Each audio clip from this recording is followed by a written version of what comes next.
I never thought a single evening could change how my whole family saw me. It started like any other Sunday. I was sitting quietly in the living room, scrolling through my phone, trying not to draw attention. My dad had that look, the one that always meant trouble. "Why can't you be more like your brother?" he snapped suddenly. My heart sank. The words hit me harder than I expected, but I tried to stay calm. We had invited 30 relatives over for dinner. The house was buzzing with laughter and chatter. And there I was sitting in the middle of it all, about to be humiliated in front of everyone I cared about. Then it happened without warning. He stood up, pointing a finger at me. "You're grounded. And not just for a day this week. No phone, no games, nothing. You've embarrassed the family enough." A hush fell over the room. My cheeks burned. Some relatives looked shocked, others whispered behind their hands. I felt trapped, exposed, like every eye in the room was judging me. I opened my mouth to explain, but he wouldn't let me speak. "Don't argue. Just accept it." The words cut deeper than any punishment. I felt powerless, small and angry all at once. I wanted to vanish, disappear from the room, from the embarrassment, from the judgment. But then I noticed a subtle change. Someone was coming through the hallway, walking toward us. I didn't know it yet, but the truth I had been waiting for, the secret that would turn everything upside down, was about to step in. The doorbell rang, slicing through the silence like a knife. Everyone turned, and my dad's confident posture faltered for just a second. "Who could that be?" he muttered under his breath, his voice tight. I stayed seated, heart hammering, pretending to be calm, though inside I was buzzing with anticipation. The lawyer entered, carrying a slim leather folder. He nodded politely at the relatives, then directly at my dad. "Good evening. I believe this is relevant." My dad froze. 30 eyes were on him now. And for the first time, I saw doubt flicker across his face. He had always been the one in control, commanding respect, instilling fear. But suddenly, he looked small. "What is this?" he demanded, trying to mask his panic. The lawyer opened the folder and pulled out papers, contracts, and bank statements. "These documents show the financial accounts and legal rights regarding the family trust," he said calmly. "It appears someone has been misrepresented in the management of funds and assets." Gasps filled the room.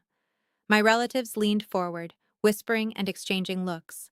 I could feel their eyes shifting toward me, the kid they had always underestimated. My dad stammered, "Wait, that can't be right. These numbers, that's impossible." I finally spoke, my voice calm but steady. "Actually, it is right. The accounts have always been under my name. Legally, not his, and I've been the one handling the investments." Quietly, because I didn't want to argue. The room went silent. 30 pairs of eyes were on me, not my dad. My calm tone contrasted sharply with his rising panic. "Are you saying you were the one managing the funds?" one of the relatives asked, disbelief evident in her voice. I nodded. "Yes. And the lawyer here can confirm all transactions. Every decision, every investment, it's been under my authority. And yes, that includes the property and trust money everyone assumed he controlled." My dad's face turned pale. "How? How did you? You're just a kid." I smiled slightly. "Apparently, not as much a kid as you thought," the lawyer interjected. "Mr. Dad, legally, your daughter has full rights to all accounts listed here. Any interference or misrepresentation is considered a breach of fiduciary duty." Relatives whispered among themselves, shock and admiration mingling in their eyes. I could feel the power shift in the room. The one who had always been humiliated, dismissed, and mocked was now standing at the center of authority. I don't understand," my dad muttered, fumbling with his words. "You don't need to," I said, keeping my voice calm, deliberate. "It's simple.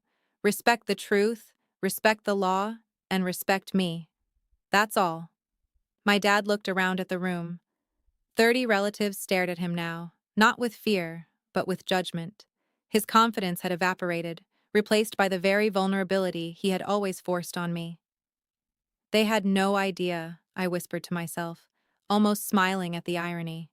The kid they laughed at, grounded publicly, had just claimed the control they assumed belonged to him. I turned back to the lawyer.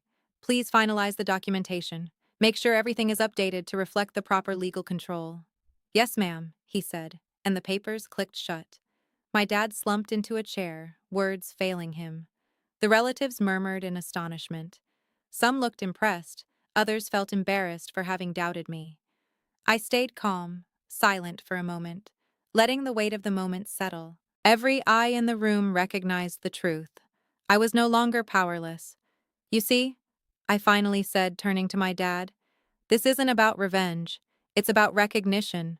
You humiliated me in front of everyone, but the truth doesn't need shouting. It only needs to exist.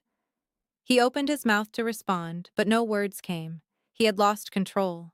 Not because I fought back with anger, but because I had stayed calm and let facts speak louder than shouts. I could see him grappling with the realization.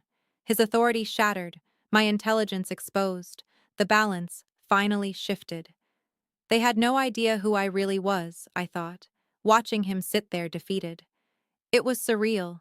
The tables had turned completely, and I hadn't even raised my voice.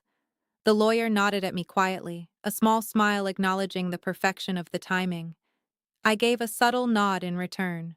Control had shifted, power restored, and humiliation turned into authority, all without a single shout or fight. The relatives began to murmur again, now looking at me with newfound respect. Some whispered congratulations, others exchanged glances of surprise. The room's energy had transformed completely from judgment to acknowledgement. I stood up, feeling the calm power settle inside me. No one could touch me now. Not through words, not through authority, not through humiliation. The final punch came quietly in the way I held myself and spoke. Respect is earned, and it seems finally it's mine. The room had finally settled. My dad sat quietly staring at the floor. No words left to throw at me. 30 pairs of eyes had shifted from judgment to awe. I didn't gloat. I didn't need to. I simply walked to my room, closing the door behind me with a calm certainty. My life, my choices, my respect, untouchable. Now, the lesson was simple. Power isn't taken by shouting or force. It's shown in patience, intelligence, and knowing your worth. I glanced at the papers the lawyer left on my desk. Every number, every right. It was mine. Quietly earned, quietly claimed, and as I sat back, a smile crossed my face. They didn't lose me. They lost access.